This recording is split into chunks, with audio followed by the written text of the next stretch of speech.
72 hours before the Iranian strike, the USA was notified. When Iranian leaders and CIA Director William Burns met in the Middle East, the Iranians declared they would attack Israel. "We will strike you if you attempt to stop us or attack us using U.S. forces. All of your bases in the area will be destroyed by us." And according to William Burns, you can strike Israel as long as you don't murder any people. So the United States gave permission to Iran to attack Israel. Iran didn't request authorization, but the U.S. agreed it was okay. "You are free to assault Israel. Don't murder any civilians, please." However, the Iranians also provided the U.S. with 72 hours warning, which allowed the U.S., Israel, and other allies to get ready for combat. They had aircraft in the air at the appropriate times and places. Every radar was activated. Every rocket was prepared for launch. The drones were launched by the Iranians. 5 hours ahead warning, they videotaped it. "Here we come," they declared. The Israelis, Americans, and British waited for 5 hours before shooting down the drones. A few drones managed to get through and were brought down by missiles. The drones gathered and transmitted such data with each missile launch. Then cruise missiles were fired by the Iranians. And again, it wasn't done in secret. The cruise missiles were fired after they were live announced on television. And the cruise missiles made it over Israel, and the Israelis switched on their radars, launched their missiles, and the Iranians acquired this information. The Iranians then launched their ballistic missiles.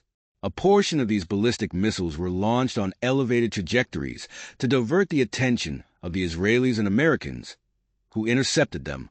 Decoys. That's why they were set up for it. But the other rockets managed to pass through.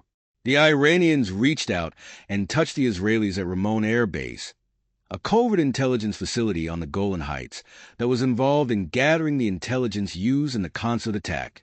Novardim Air Base is the most heavily defended space on the planet in terms of ballistic missile defense.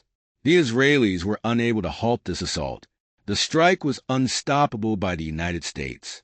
This onslaught was too strong for anybody to halt, and these weren't even Iran's finest missiles. The age of these missiles was 12 years. These aren't the newest missiles Iran has in stock.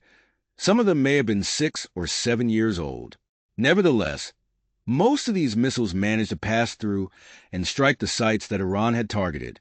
Therefore, I believe that the Middle East has redefined deterrent superiority.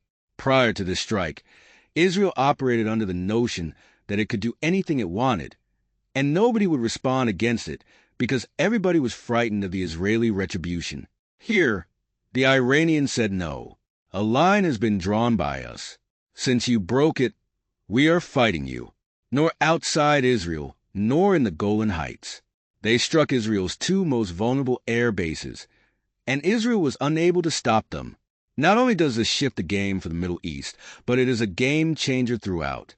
The whole force of the U.S. ballistic missile defense system was deployed in Israel, the same system that's employed by the U.S. to defend Europe, the same framework that the U.S. employs to safeguard Asia. It was tried and failed there in Israel. The missiles were not shot down by it. What does America's "don't worry" statement to its allies in Europe mean then? We've got you covered, right? What does it teach South Koreans and Japanese people? What does Taiwan receive from it? Remain calm. We've got you covered. We receive our ballistic missile defense system.